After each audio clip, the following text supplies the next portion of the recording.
Stephen Timothy Judy lahir pada tanggal 24 Mei 1956, putra dari Myrtle dan Vernon Judy.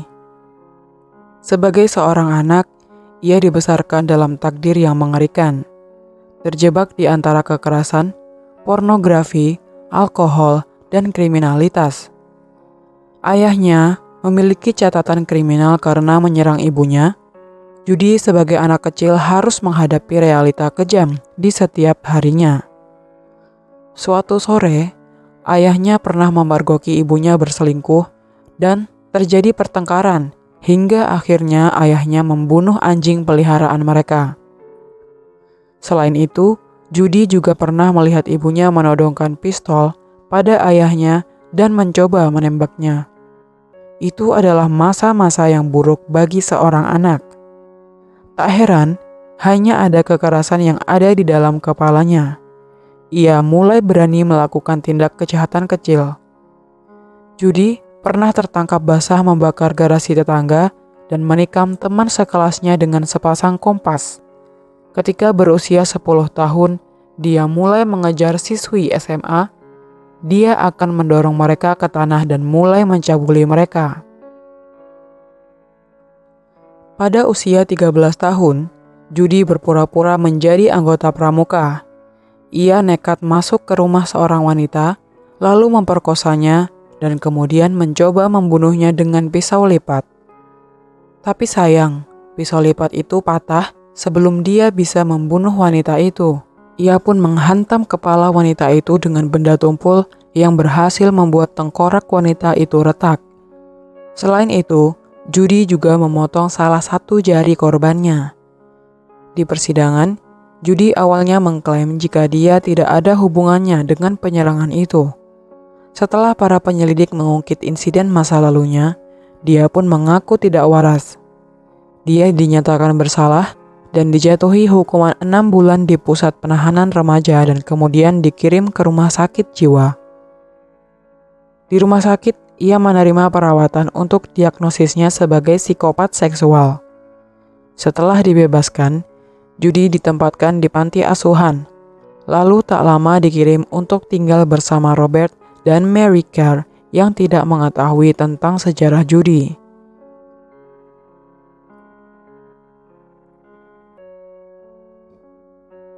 Pada hari Sabtu, 28 April 1979, di pagi hari, sekitar pukul 6 lewat, Terry Lee Chastain sedang dalam perjalanan mengantar 3 anaknya, yaitu Misty, 5 tahun, Mark, 4 tahun, dan Steven, 3 tahun, untuk menuju ke rumah pengasuh anak-anaknya. Itu adalah aktivitas Terry setiap pagi setelah ia bercerai dengan mantan suaminya. Setelah itu, biasanya ia lanjut pergi bekerja di salah satu supermarket di sana. Saat berada di jalan Interstate 465, ada sebuah truk melewati mobilnya dan memberinya tanda untuk menepi. Dia akhirnya menepi dan orang itu mengatakan kepadanya jika ada sesuatu yang salah dengan ban mobilnya, dan lelaki itu menawarkan untuk memperbaiki mobilnya. Terry juga menyetujuinya, lalu lelaki itu mulai membantunya. Ia memeriksa ban mobil Terry lalu ia masuk ke bawah kap mobilnya dan melepas kabel koil. Setelah selesai, Terry mencoba untuk menghidupkan mobilnya beberapa kali. Sayangnya, mobilnya tak mau menyala. Akhirnya, lelaki itu menawarkan tumpangan pada Terry dan ketiga anaknya. Tanpa curiga sedikit pun, Terry menerimanya, tanpa tahu jika lelaki itu adalah Judy. Begitu sampai di White Lake Creek, Judy menepikan truknya. Ia memberhentikan truknya tepat di depan jalan setapak. Lalu, ia turun, lalu mengarahkan ketiga anak itu ke sebuah jalan setapak itu. Judy meminta mereka berjalan di depannya dan ibu mereka. Setelah anak-anak itu berada di depan mereka, Judy menyerang wanita itu tiba-tiba, lalu ia memperkosanya. Judy juga mengikat tangan dan kaki Terry dengan sobekan pakaian Terry. Setelah itu, ia mulai mencekiknya. Terry mulai berteriak minta tolong dan anak-anaknya yang mendengar jeritan ibunya pun berlari kembali menuju arah Terry dan Judy berada. Judy mengambil celana panjang wanita itu dan menutupi kepalanya. Ia juga melilit tenggorokan Terry dengan sebuah syal. Mereka menjerit dan menangis saat Judy melihat kejadian itu. Setelah selesai, ia membuang jasad Terry ke dalam sungai. Lalu ia mengancam anak-anak itu dan memerintahkan mereka untuk membuka pakaian mereka karena takut ketiga anak itu menurutinya. Setelah itu, Judy menyeret anak-anak itu di pinggir sungai. Lalu, ia melempar satu persatu anak-anak itu sejauh yang ia bisa ke bagian sungai yang lebih dalam. Judy membiarkan ketiga anak itu tenggelam. Ia berusaha menghilangkan jejak kakinya di tempat kejadian. Lalu, ia kembali ke truknya.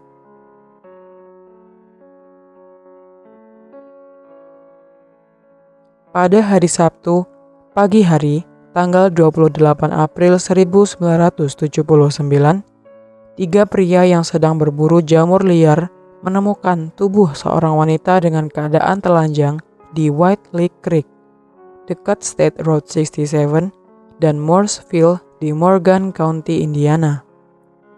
Mereka terkejut dengan penemuan itu, lalu mereka segera menelpon polisi. Dengan cepat, polisi segera tiba di lokasi. Petugas Departemen Sheriff Morgan County, Robert Williams dan Sheriff Dick Allen adalah orang pertama di tempat kejadian pagi itu. Mereka melihat tubuh seorang wanita di tepi sungai dengan keadaan kakinya tergeletak di tepi sungai sementara bagian tubuhnya yang lain terendam di air.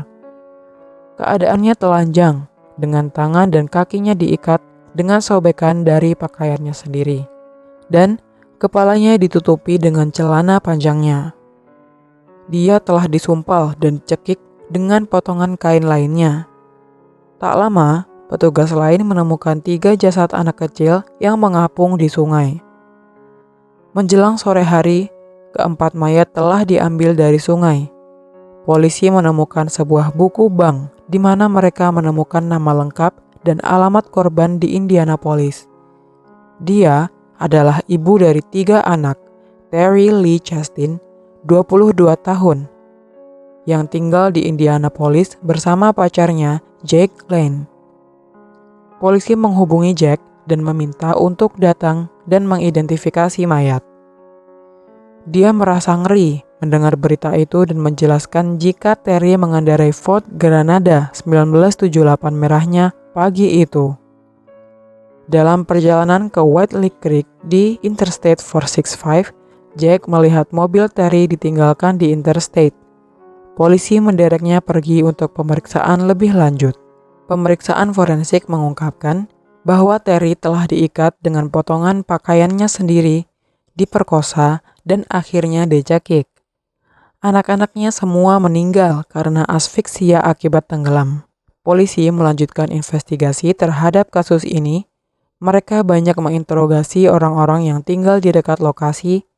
Polisi juga terbantu dengan informasi yang berdatangan dari saksi. Beberapa ada yang melihat truk dan seorang pemuda berambut pirang berdiri di pinggir jalan di sekitar Interstate 465 sedang melihat ke arah kap mobil Ford merah.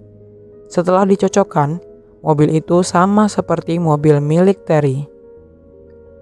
Seorang saksi lain melihat seorang pria dan seorang wanita muda di dalam truk merah dan abu-abu.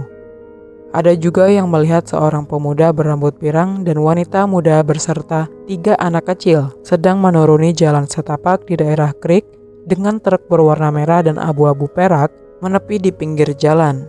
Selang beberapa jam, truk itu melaju ke sebuah lokasi konstruksi. Setelah menelusuri setiap jejak dan informasi, akhirnya polisi menemukan pemilik truk itu. Ia adalah Robert Carr. Detektif langsung mengunjungi kediaman dan lokasi konstruksi Carr. Di sana mereka menemukan truk yang diidentifikasi oleh para saksi. Polisi lalu menemui Robert. Lalu Robert memberitahu jika truk itu adalah miliknya. Tetapi ia mengatakan jika dia telah meminjamkannya pada anak angkatnya bernama Stephen Judy pada Jumat malam dan dia tidak mengembalikannya sampai setelah jam 8 pagi pada Sabtu pagi. Mengingat catatan kriminalitas yang dilakukan sebelumnya, Steven Judy bukanlah nama yang asing bagi polisi. Saat itu, Judy tidak berada di rumah Carr. Tetapi tak lama ia kembali dan kemudian ditangkap. Dia sempat menyangkal keterlibatannya dalam pembunuhan itu dan mengaku sedang bersama pacarnya. Sebuah alibi yang pada awalnya dikuatkan oleh pacarnya.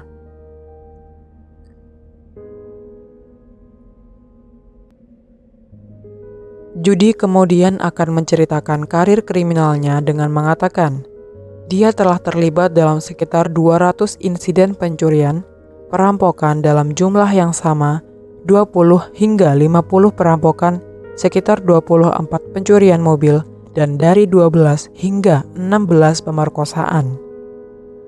Pada saat itu, dia mencekik Terry Chastain dan membunuh anak-anak dan melepaskan pakaian mereka yang kemudian ditemukan di hilir sungai.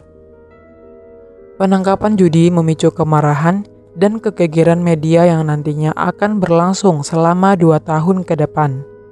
Judy akhirnya mengakui pembunuhan itu, tetapi di persidangan, dia mengaku tidak waras. Juri menemukan bahwa dia waras pada saat pembunuhan dan bersalah. Ketika persidangan memasuki tahap hukuman, Judy ingin persidangannya berlangsung cepat. Ia ingin dirinya segera dieksekusi. Dia menginstruksikan pengacaranya untuk menunjukkan bukti-bukti faktor yang meringankan. Kemudian, dia mengancam hakim dan juri dan berjanji untuk membunuh lagi kecuali mereka menjatuhkan hukuman mati kepadanya. Sejujurnya, saya ingin Anda memberi saya hukuman mati karena suatu hari nanti saya mungkin akan keluar, katanya kepada hakim persidangan. Jika Anda tidak ingin kematian lain menggantung di atas kepala Anda, saya pikir itulah satu-satunya hal yang dapat Anda lakukan. Kemudian, dia mengancam setiap anggota juri satu persatu. Saya tahu di mana Anda tinggal, katanya kepada pria itu, dan saya tahu Anda punya anak perempuan. Juri yang terdiri dari 9 pria dan 3 wanita itu pun menurutinya. Seluruh Indiana saat itu sangat membenci Steven Judy dan banyak yang beranggapan jika ada pelaku kasus dalam sejarah negara bagian itu yang pantas dihukum mati, maka kasus ini adalah kasusnya. Steven T. Judy yang berusia 23 tahun sangat senang menjadi bintang televisi. Dia senang mendengar suaranya sendiri di radio. Namanya terpampang di halaman depan surat kabar di seluruh negara bagian Indiana dan hal itu menggetarkan hatinya. Ia berpegang teguh pada setiap kata. Ketika ia berjalan, ia menengadahkan kepalanya ke belakang dan berjingkrak-jingkrak, seperti pejantan agung di kandang. Mata birunya yang dalam menari-nari dari sisi ke sisi, memastikan perhatian semua orang tertuju padanya. Untuk mencapai ketenarannya, Judy melakukan kejahatan terburuk yang pernah dikenal Morgan County, Indiana, yaitu membunuh Terry dan anak-anaknya. Ketika dia ditangkap, wartawan dan kru berita TV mulai mengikutinya berkeliling, seolah-olah dia adalah John Dillinger yang kedua. Judy mengidolakan Dillinger dan secara historis, penjahat paling terkenal di negara bagian itu. Tapi, bahkan, Dillinger, perampok bank tahun 1930-an yang menjadi musuh publik FBI nomor 1, tidak pernah melakukan kejahatan keji seperti itu. Judy mampu menghentikan banding otomatisnya dan perjalanannya menuju kursi listrik terus berlanjut. Tidak ada penundaan, tidak ada pengadilan, tidak ada penundaan eksekusi di menit-menit terakhir. Tidak ada puluhan tahun dalam hukuman mati. Seminggu sebelum dia dieksekusi, Judy mengaku kepada ibu angkatnya, Mary Carr, bahwa dia telah memperkosa dan membunuh wanita lain di berbagai negara bagian. Dia mengatakan kepada Carr bahwa dia telah membunuh lebih banyak wanita daripada yang bisa dia ingat. Pembunuhan pertama yang diakui Judy adalah pembunuhan dua wanita di Louisiana pada tahun 1973 yang terjadi saat dia tinggal di New Orleans. Dia juga mengaku pembunuhan Linda Ann Verzek, seorang instruktur tari disko di Indianapolis, pada bulan November 1978. Dia mengakui kemungkinan pembunuhan lain terhadap seorang wanita di Louisiana yang diculik dan diperkosa. Setelah memperkosanya, dia melemparkannya ke rawa dan tidak tahu apakah wanita itu selamat. Ada dua kemungkinan pembunuhan lain yang dilakukannya di Indianapolis. Judy memperkosa dua wanita dalam insiden terpisah. Setelah memperkosa salah satu korban pada tahun 1978, dia meninggalkannya terikat di pohon di daerah berhutan lebat dan tidak tahu apakah dia selamat dari cobaan berat itu. Hari Senin, 9 Maret 1981, tanggal eksekusinya datang dan dengan cepat, dan pada hari-hari menjelang eksekusi, menjadi berita di seluruh negeri. Dia terkenal, dan media bahkan lebih menyorot dirinya daripada para korban yang telah ia bunuh. Dia bahkan mengatakan jika dia tidak menyesal telah membunuh seorang ibu muda dan anak-anaknya selama konferensi pers yang diadakan pada tanggal 6 Maret. Selama hari terakhirnya, dia menghabiskan waktu dengan pengacara dan orang tua asuhnya. Judy sering membuat lelucon-lelucon bijak tentang kematiannya. Pada suatu kesempatan, ayah angkatnya berbicara padanya dan itu membuat Judy menangis sejadi-jadinya. Dia juga sangat bersemangat dan membuat sebuah keputusan spontan untuk menelpon salah satu mantan pacarnya yang belum pernah dilihatnya selama 5 atau 6 tahun. Petugas penjara melacaknya di Texas, lalu keduanya pun berbicara melalui telepon. Makanan terakhirnya yang ia makan adalah iga, ekor lobster, kentang dengan krim asam, salad koki dengan saus Perancis, dan roti gulung untuk makan malam. Dia juga meminta 4 kaleng bir, tetapi ditolak. Lebih dari 60 wartawan dan juru kamera berada di sana untuk meliput eksekusi.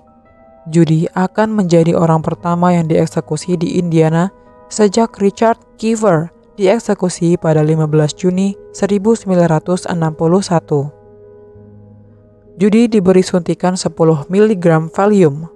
Tepat setelah tengah malam, Judy diikat di kursi listrik dan saat tirai kotak saksi dibuka, petugas meletakkan kain hitam di wajahnya. Tidak ada kata-kata terakhir darinya. Dia sangat ingin dieksekusi. Eksekutor pun menjalankan tugasnya. Judy disetrum dengan aliran listrik sebesar 2300 volt, tubuhnya kaku dan asap keluar dari tubuh dan tutup kepalanya. Dia dinyatakan meninggal pada pukul 12:12 malam di usia 24 tahun.